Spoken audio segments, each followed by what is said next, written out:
capítulo 10 da carta aos Romanos, e eu queria compartilhar uma palavra. Eu vou usar esse tempo que eu tenho aqui, sem abusar, mas o assunto é tão longo que não termina nunca. Diz assim, capítulo 10, versículo 9 e 10. Se com a tua boca confessares Jesus como Senhor, e em teu coração creres que Deus o ressuscitou dentre os mortos, serás salvo. Porque com o coração se crê para a justiça, e com a boca se confessa a respeito da salvação. Só esses dois versículos. Eu vou repetir esses dois versículos. Diz, se com a tua boca confessares que Jesus Cristo é o seu Senhor, e em teu coração creres que Deus o ressuscitou dentre os mortos, serás salvo. Diz o versículo 10. Por quê?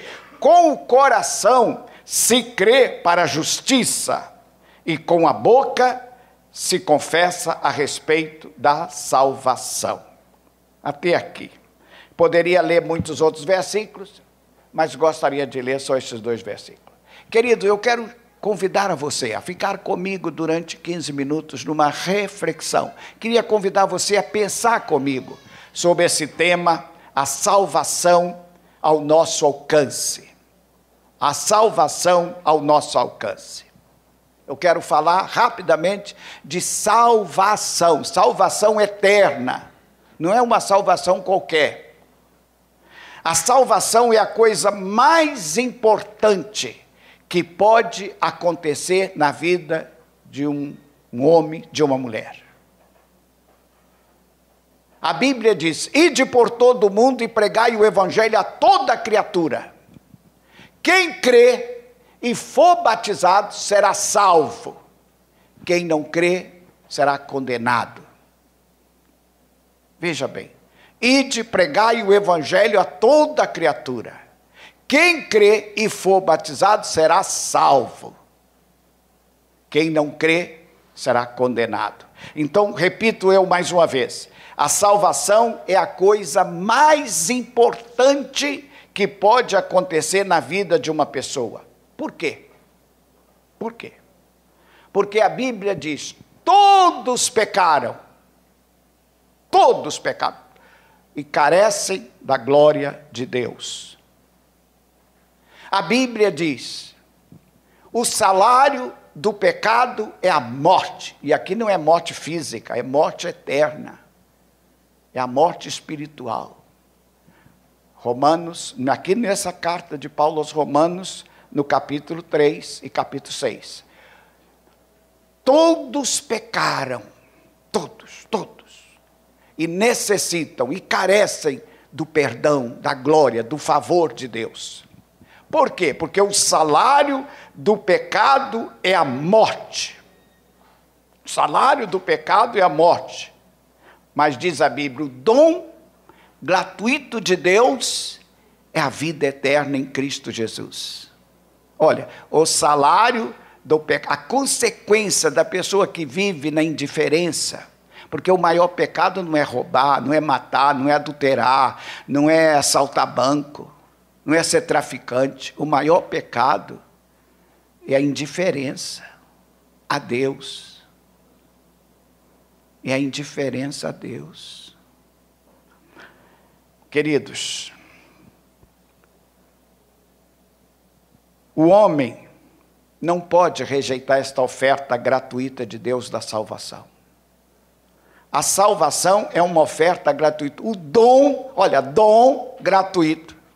Uma redundância aí, mas está escrito aqui. O dom gratuito de Deus é a vida eterna em Cristo Jesus, nosso Senhor.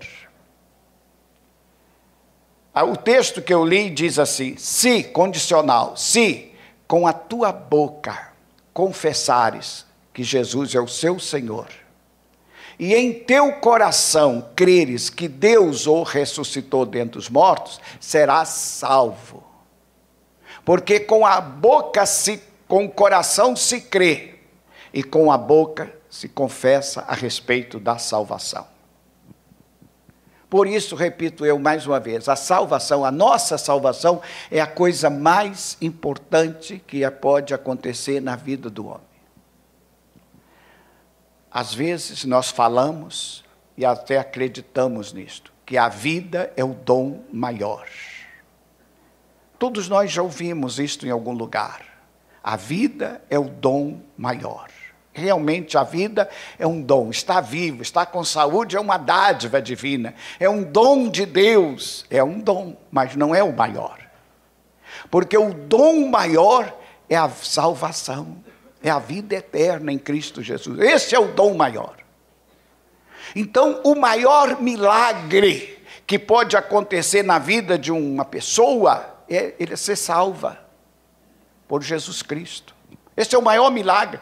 Todos os milagres são maravilhosos. Tudo que vem de Deus é maravilhoso, é bom e devemos agradecer. Mas o dom maior é a vida eterna. Porque disse Jesus disse assim: o que adianta o homem ganhar o mundo inteiro e perder a sua alma?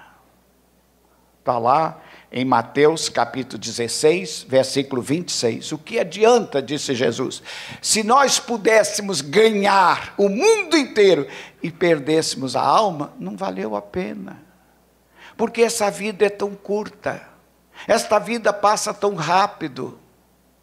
O que é a vida? A vida é um conto ligeiro. A vida é como uma neblina que aparece rapidamente, desaparece. É como uma flor que pela manhã está linda, é maravilhosa, e à tarde está murcha e seca. A vida é assim. Ontem eu tinha 13 anos, igual meu neto, 12 anos hoje. Já tenho mais de 30. É para você ver que a vida vai embora. Vai embora. Mas Deus nos oferece a vida eterna. Razões para nós cessarmos. Qual as razões para nós sermos salvos? Primeiro, Jesus ama cada um de nós. Jesus ama o ser humano. Jesus ama a criatura. O homem é a criação maior de Deus. Deus criou todas as coisas com a sua palavra. Ele falou e as coisas passaram a existir. Mas ao homem, disse Deus, façamos o homem conforme a nossa imagem e semelhança. Nós, seres humanos, somos uma obra-prima da mão do Criador, do Eterno. E Deus nos ama. A Bíblia diz que Deus amou o mundo, as pessoas, de tal maneira que deu o seu Filho unigênito. Deu o seu Filho unigênito para que todo aquele que nele crê não pereça, mas tenha a vida eterna. Que coisa linda. Lá em São Lucas capítulo 19, versículo 10, Jesus disse que Jesus veio ao mundo para salvar o pecador, para salvar o perdido. Jesus veio à terra, nasceu na manjedoura, nasceu em Belém da Judéia, cresceu, viveu, morreu, ressuscitou. Para fazer o quê? O que Jesus veio fazer à terra? São Lucas 19 diz que ele veio buscar e salvar o perdido. Buscar e salvar o perdido. Quem faria isto? Quem faria isso? Quem daria sua vida pelo perdido? Pelo miserável? Quem daria sua vida por uma pessoa assim como nós estávamos? Mas ele fez porque ele nos ama. Ele veio salvar o homem. Ele não quer que ninguém pereça, diz o apóstolo São Pedro, lá em 2 Pedro 3, versículo 9, diz que Deus não quer que ninguém pereça, senão que todos tenham a vida eterna.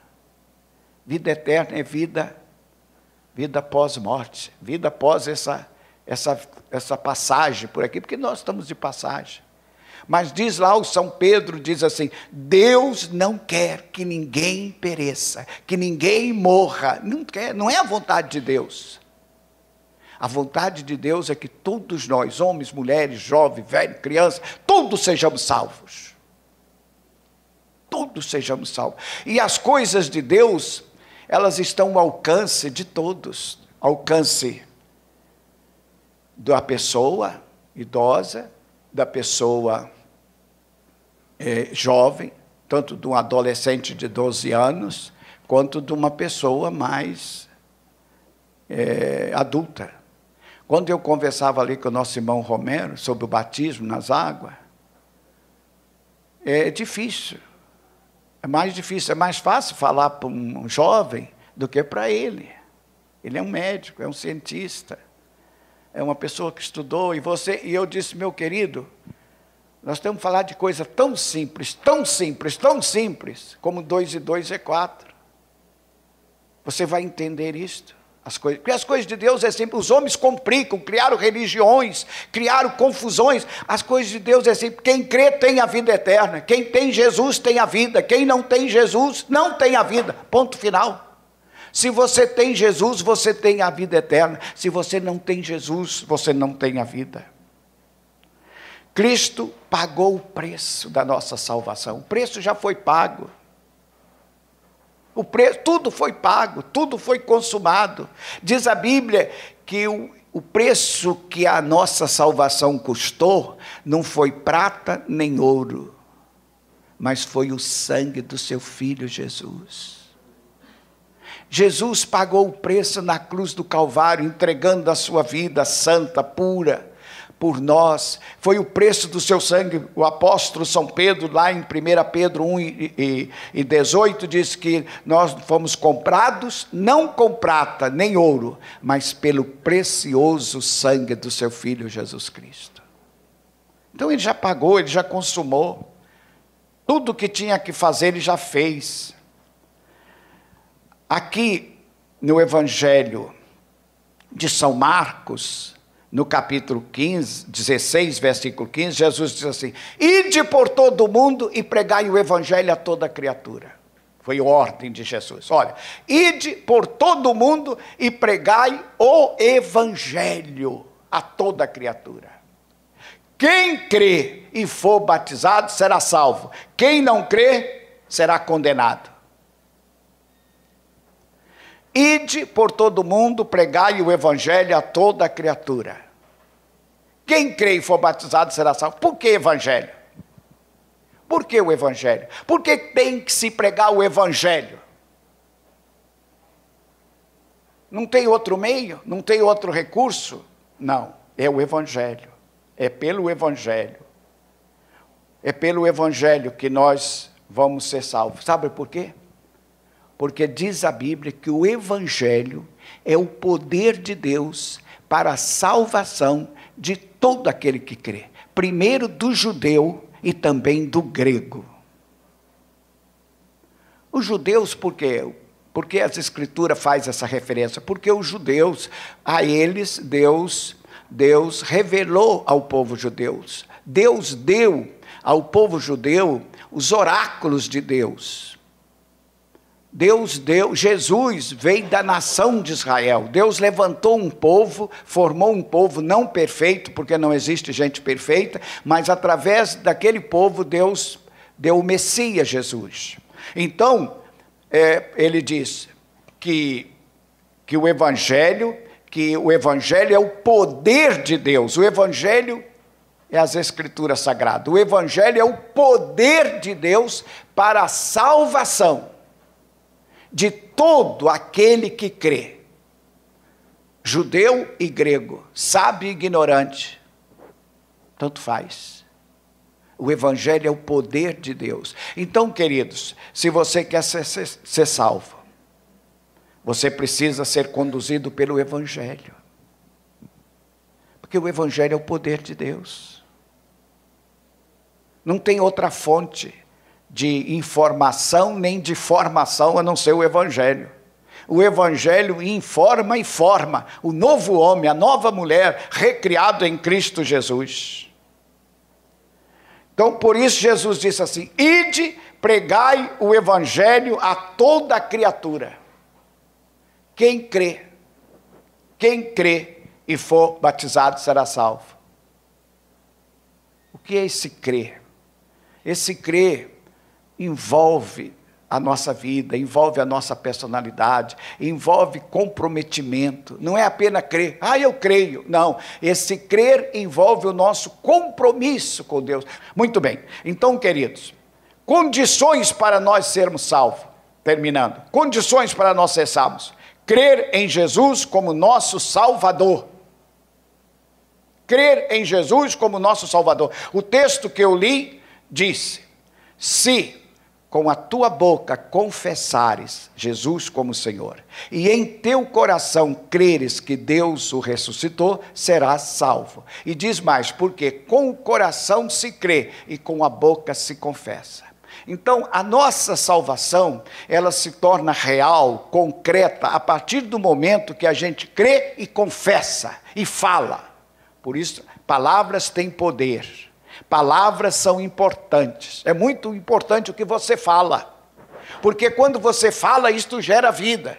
Se você disser que você é feio, gordo, careca e barrigudo, todo mundo vai se afastar de você. Você vai acreditar nessa mentira. Se você crer com o coração e confessar que você é filho de Deus, que você é um escolhido de Deus, que você é um eleito de Deus, que o seu nome está escrito no livro da vida, as palavras vão fortalecer a sua fé. Vão fortalecer a sua fé. Então, irmãos, é muito importante a gente crer com o coração e confessar com a boca. Meus queridos, eu quero terminar a minha fala. Paulo e Silas, 2 homens de Deus, estavam presos numa cidade da Ásia Menor, e estavam orando a Deus, estavam orando, presos, mas orando a Deus, louvando a Deus. Diz a Bíblia que houve um terremoto, as paredes daquela cadeia caíram, os presos se ajuntaram, e o carcereiro, que estava ali tomando conta daqueles homens, ia se matar, porque viu que todos os presos iriam fugir. Em Filipe, na cidade de Filipe, Paulo reuniu todos os presos e disse para o carcereiro: não faças mal, porque nós todos estamos aqui, nenhum preso vai fugir, nenhum preso vai fugir. O carcereiro foi impactado pela palavra de Paulo, impactado pelo fenômeno que estava acontecendo dentro daquela cadeia. E diz a Bíblia que ele perguntou a Paulo e a Silas: senhores, o que eu devo fazer para ser salvo? O que eu devo fazer para seguir este Cristo de vocês? E Paulo, de maneira singela, respondeu àquele homem: crê no Senhor Jesus Cristo, e serás salvo, tu e a tua casa. Ele não falou: pratica essa religião, aquela religião, este hábito, aquele outro hábito. Não, ele disse: crê no Senhor Jesus Cristo, e serás salvo, tu e a tua casa. E diz a palavra que o homem creu. O homem que tinha ferido a Paulo, porque Paulo tinha sido açoitado violentamente, depois jogado ali no cárcere, ele encarregou de lavar as feridas que Paulo tinha sofrido dos açoites dos soldados. Ele lavou os vergões, as feridas. Ele colocou óleo, ele ungiu as feridas. E diz o texto que ele pegou Paulo, e Paulo pregou a palavra de Deus para ele e a sua família. Está lá em Atos, capítulo 16, a partir do versículo 30. Paulo pregou para a família, isso é, ministrou a palavra, o evangelho. E diz a Bíblia que aquele homem foi salvo, ele e todos da sua casa. Esse relato, eu estou aqui, está diante de mim aqui, esse relato. Lindo, maravilhoso. O evangelho tem esse poder transformador. Aquele carcereiro possivelmente era um homem rude. A cultura, Paulo viveu durante o Império Romano. Aquela área ali estava sob o Império Romano. Eles estavam lidando, era um homem rude, óbvio. Se hoje os carcereiros ainda são da pesada. Então você imagina naquela época. Mas ele entendeu a simplicidade do Evangelho. Crê no Senhor Jesus e será salvo tu e a tua casa. E Paulo pregou a palavra, ensinou a palavra, ministrou a palavra. E diz a Bíblia que ele, o homem e todos da sua casa foram salvos, foram batizados, receberam uma nova vida em Jesus Cristo. Queridos, quero terminar dizendo a você, se você crê com o coração que Jesus Cristo é o Senhor, se você confessar com a sua boca que Jesus Cristo é o seu Senhor, você será salvo. O meu apelo a todos aqui é que sejam salvos, que aceitem Jesus como seu Salvador. Só há um caminho, Jesus. Eu sou o caminho, eu sou a verdade, eu sou a vida. Religião não salva, igreja não salva, homem não salva, Jesus Cristo salva. Amém? Quando, pastor, eu devo aceitar Jesus? Agora. Você só tem hoje o agora. O ontem já era. O ontem nunca mais vai voltar. O ontem morreu. Você não pode fazer mais nada pelo ontem. E o amanhã, talvez, você estará vivo. O amanhã, talvez. O ontem já era. O amanhã é futuro. A gente não sabe. Mas você tem o hoje nas suas mãos. Você tem o hoje nas suas mãos. O agora está nas suas mãos. Você decide. É um negócio muito sério você adiar para amanhã. Que amanhã você vai deixar para amanhã. E amanhã você deixa para amanhã. E vem a surpresa. E vem o inferno. E vem o inferno. Então você só tem hoje. A Bíblia diz assim, se hoje ouvirdes a minha voz, não endureçais os vossos corações. Se Deus está falando no seu coração, renda-se ao Senhor. Entregue-se ao Senhor. Entre em aliança com Ele. Porque aquele que ouve e crê, tem a vida eterna. Vamos orar. Meu Deus e meu Pai, a tua palavra é a verdade. A tua palavra é a verdade, a tua palavra liberta, a tua palavra ilumina, a tua palavra esclarece. A tua palavra dá entendimento até o simples. Deus amado, que esta simples palavra, reflexão, meditação feita nesse momento, traga entendimento. E que cada homem, cada mulher que acaba de me ouvir, possa tomar uma decisão na sua vida. Porque hoje está diante de nós a vida e a morte. Que nós aqui, ó Deus, tocados pelo Espírito de Deus, escolhamos a vida, não a morte. Deus não quer que ninguém pereça. Deus não tem prazer na morte de ninguém. Pai querido, fala aos nossos corações.